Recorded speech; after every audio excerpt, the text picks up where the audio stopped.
Supreme court में नजरसानी के नए कानून के खिलाफ आईनी दरख्वास्तों पर फैसला महफूज। देखते हैं केस का क्या होता है। जल्द फैसला सुनाएंगे। वकला 3 दिन में तहरीरी दलाइल दे सकते हैं। चीफ जस्टिस के रिमार्क्स। दौरान समाअत अटॉर्नी जनरल की दरख्वास्तें खारिज करने की इस्तदा। एक्ट से पहले 184(3) में नजरसानी का कोई तरीका नहीं था। हुकूमती कानून साजी से किसी का इस्तेहसाल नहीं हुआ। अटॉर्नी जनरल के दलाइल। एक आईनी मामले के लिए पूरे आइन को कैसे नजरअंदाज करें। नजरसानी का दायरा बढ़े, इसकी मुखालफत नहीं की गई। भारत में भी इस आर्टिकल के मुकदमात में बराह रास्त अपील का हक नहीं। नजरसानी का इतना दायरा बढ़ाने की वजूहात भी समझ में नहीं आती। क्या कानून साजी से दायरा इतना बढ़ाया जा सकता है? चीफ जस्टिस के रिमार्क्स।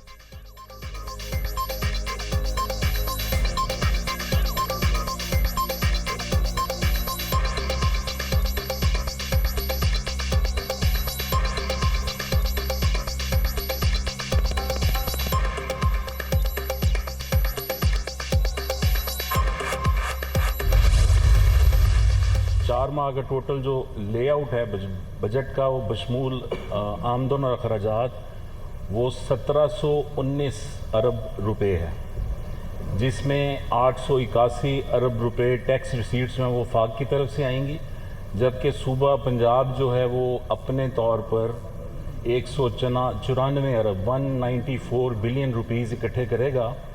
और अच्छी बात यह है कि इस बजट में कोई नया टैक्स आयद नहीं किया गया। आइंदा 4 माह के लिए पंजाब का 1719 अरब रुपए का बजट पेश। जारी तरक्याती मंसूबों के लिए 325 अरब रुपए मुख्तस। सेहत और तालीम के बजट में 31% इजाफा। 1 अरब रुपए का जर्नलिस्ट इंडोवमेंट फंड कायम। सरकारी मुलाजमिन के तनख्वाहों में 30% इजाफा। पेंशन में 5% इजाफे की मंजूरी। 80 साल से ज़ायदुल उमर अफराद की पेंशन में 20% इजाफा। कैपिटल अखराजात के लिए 277 अरब। अकाउंट फूड में 395 अरब रुपए मुख्तस। सूबे में IT इंडस्ट्री से तमाम टैक्सेस और ड्यूटीज माफ करने की मंजूरी। निगरान वज़ीर इत्तलात पंजाब आमिर मीर और दीगर की न्यूज़ कॉन्फ्रेंस।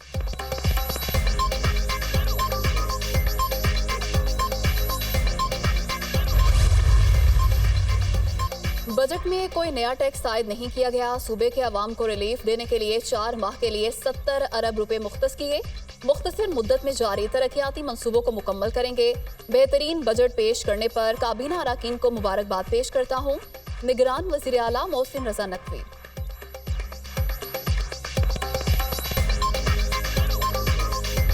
यूनानी कोस्ट गार्ड्स के किरदार पर सवाल उठने लगे। तारकीन की कश्ती जानबूझकर डबोई गई। बच जाने वाले पाकिस्तानी मुसाफिर का इंकशाफ। कोस्ट गार्ड 3 घंटे तक लोगों को डूबते देखता रहे, रेस्क्यू नहीं किया। इर्द गिर्द जहाज, ऊपर हेलीकॉप्टर घूमते रहे। कश्ती डूबने से पहले 7 घंटे तक एक ही जगह मौजूद रही। कश्ती हादसे में बच जाने वाले पाकिस्तानी का बरतानवी खबरसां इदारे को बयान। खामोश करवाने के लिए मारपीट की गई। शामी पनाहगुज़ीर ने भी हकीकत बता दी। रेस्क्यू की ज़रूरत नहीं थी। डूबने से पहले कश्ती इटली की जानिब जा रही थी। यूनानी कोस्ट गार्ड का मौक़िफ़।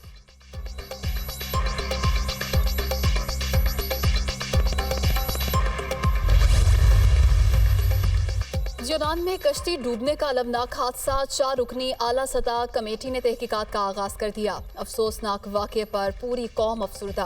कीमती जानों के ज़िया पर दिल रंजीदा। मुल्क भर में आज यौम सोग। कौमी परचम सरनगू।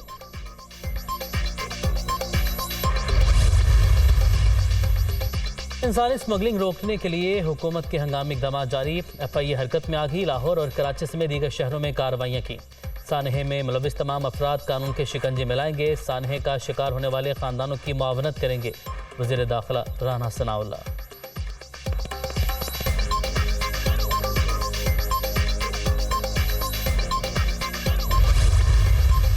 जो जुल्म किया यूनान की वहां पे कोस्ट गार्ड्स ने कि जब लोग डूब रहे थे उन्होंने इंटरवीन नहीं किया। यूनान की पब्लिक का जो है वो ज़मीर जागा, उन्होंने प्रोटेस्ट किया है इस बात के ऊपर। जो लोग इस कारोबार में मुलव्वस हैं उनके खिलाफ जो है सख्त तरीन एक्शन हो। 9 मई का वाकया हुआ, पाकिस्तान पे हमला हुआ। पाकिस्तान की दिफाई जो है वो इंस्टॉलेशंस पे हमला हुआ। एक तबका है जो लोगों को कहते हैं तरसीलात जो है वो बंद करें, पाकिस्तान भेजना बंद करें, और 9 मई के बाद भी जो है उनका ये सिलसिला जारी है। यूनान के कोस्ट गार्ड्स ने जुल्म किया। यूनानी अवाम 20 पर एहतजाज के लिए बाहर निकले। सानहे में मुलविस कुछ लोग गिरफ्तार हुए और कुछ भाग गए। इंसानी स्मगलिंग में मुलविस लोगों के खिलाफ सख्त तरीन एक्शन होना चाहिए। इस मामले पर मुत्तहिद होकर कोई ना कोई एक्शन लेना होगा। 9 मई को दिफाई तंजीबात पर हमला हुआ। एक तबका आज भी पाकिस्तान के खिलाफ लॉबिंग कर रहा है। तरसीलाते ज़र बंद करने की बात काबिल मुजम्मत। ओवरसीज पाकिस्तानी हमारी लाइफ लाइन और मोहसिन है। ख्वाजा आसिफ का कौमी असम्बली में इजहार ख्याल।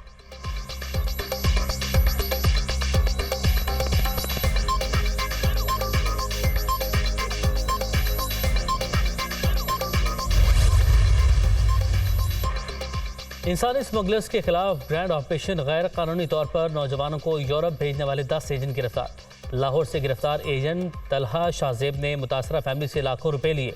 कराची एयरपोर्ट से इंसानी स्मगलर पकड़ा गया। गुजरात से मुलजिम शबीर भी गिरफ्त में आ गया।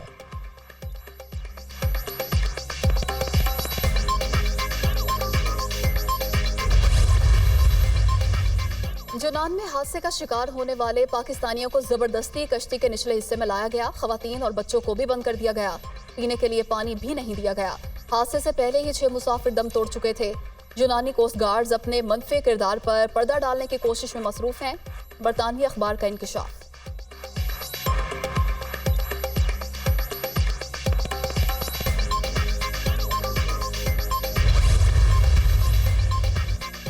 नए माली साल के लिए बलूचिस्तान का बजट आज पेश किया जाएगा। आइंदा माली साल के बजट का हजम 700 अरब से जायद होने का इम्कान। NFC अवार्ड के तहत आमदन का तखमीना 479 अरब रुपए, गैर तरक्याती अखराजात 357 अरब 16 करोड़ रुपए रहने का इम्कान। सरकारी मुलाजमिन की तनख्वाहों और पेंशन में इजाफा भी मुतवक्के।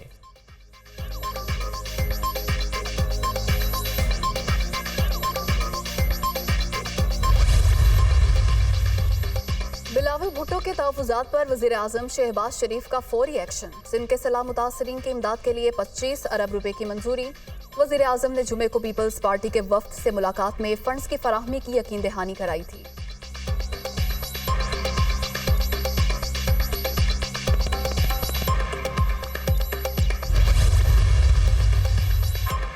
सैलाब से बड़े पैमाने पर नुकसान हुआ। मुतासरीन की बहाली के लिए 16 अरब डॉलर दरकार। पीपल्स पार्टी से एक मुलाकात हो चुकी। रोड मैप तय हो गया।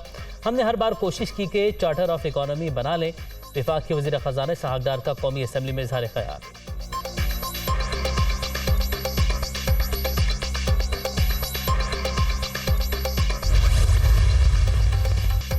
इल्ज़ाम तराशियों से कुछ हासिल नहीं होगा। जमात इस्लामी अपनी शिकस्त तस्लीम करे। हमें कह रहे हैं PTI के मेंबर्स पूरे करके दें। जमात इस्लामी MQM के बायकॉट की वजह से इलेक्शन जीती। पीपल्स पार्टी की क़यादत ने अवाम की खिदमत का कहा है। शर्जील इनाम मेमन की न्यूज़ कॉन्फ्रेंस।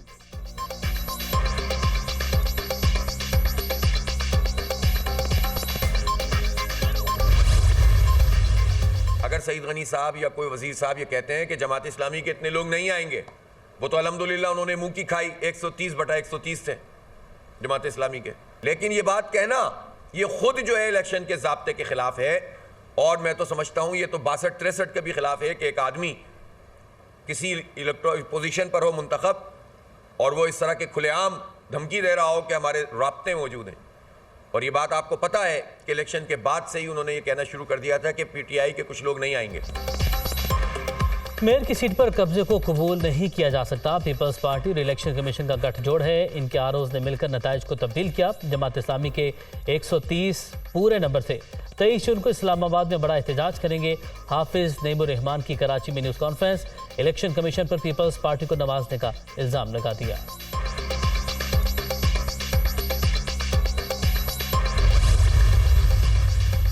दिन भर के नौमुंतखब बल्दियाती अहदेदारों की हल्फबरदारी की तकरीबात। मेयर और डेप्यूटी मेयर कराची की हल्फबरदारी तकरीब गुलशन जिना पोलो ग्राउंड में शेड्यूल। बिलावल भुट्टो तकरीब में शरीक होंगे। हैदराबाद के मेयर और डेप्यूटी मेयर ने हल्फ उठा लिया। कनकोट, नौशहर फिरोज, दौड़, खानपुर महर और दीगर शहरों में टाउन चेयरमैन और वाइस चेयरमैन ने भी हल्फ उठा लिए।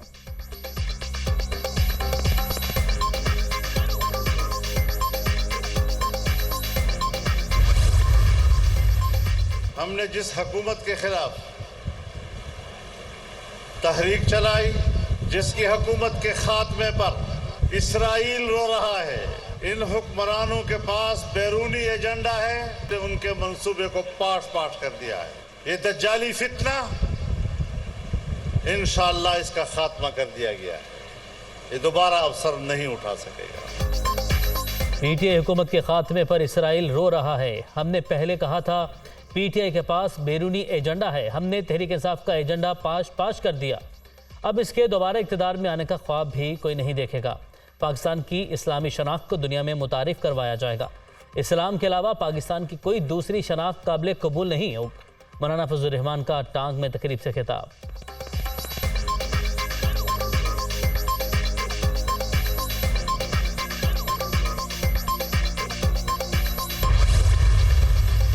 ये पीडीएम का इत्तेहाद गैर फितरी इत्तेहाद है और आपने कल देखा उसकी शुरुआत हो चुकी है। स्वात में बिलावल भुट्टो जरदारी ने अपनी शिकायत की।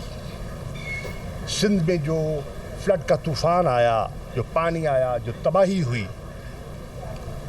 और उनका जो मुतालबा था कि हमें मुनासिब एलोकेशन नहीं की गई, उनका गिला है वफाकी हुकूमत से, और उनका गिला मेरी नज़र में दुरुस्त है। कराची के मेयर के इलेक्शंस पर एतराज़ात उठा रहे हैं और फिर वोट भी दे रहे हैं। पीडीएम का गैर फितरी इत्तेहाद बिखर जाएगा, शुरुआत हो चुकी। मालूम है सिंध में सैलाब के बायस कितनी तबाही हुई। वसाइल दस्तयाब नहीं होंगे तो कैसे आबादकारी होगी। बिलावल ने दुरुस्त कहा, वुज़रा को बजट पर एतराज़ात हैं। आज का पढ़ा लिखा नौजवान बयानात से कायल नहीं होगा। हम हर हल्के में उम्मीदवार तैयार कर रहे हैं। हर किसी को अपने उम्मीदवार ढूंढने का हक है। शाह महमूद कुरैशी की मीडिया टॉक।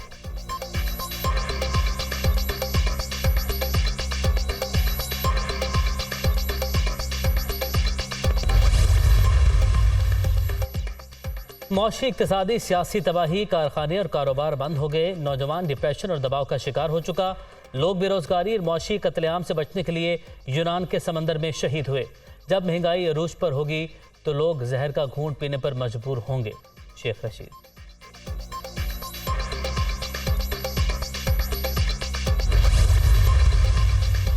पाकिस्तान में ईद उल अजहा कब होगी? जिलहज का चांद देखने के लिए रोयते हिलाल कमेटी का इजलास आज शेड्यूल।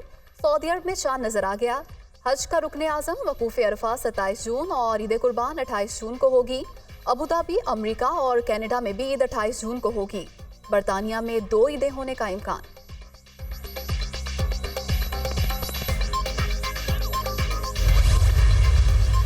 ईद उल अजहा की आमद शहरों की अक्सरियत विंडो शॉपिंग तक महदूद। कुर्बानी के लिए जानवरों की खरीदारी। मंडियों में रश बढ़ने लगा, कीमतें आसमान पर। कराची में छतों पर पाले गए मवेशियों को नीचे उतारने का सिलसिला जारी।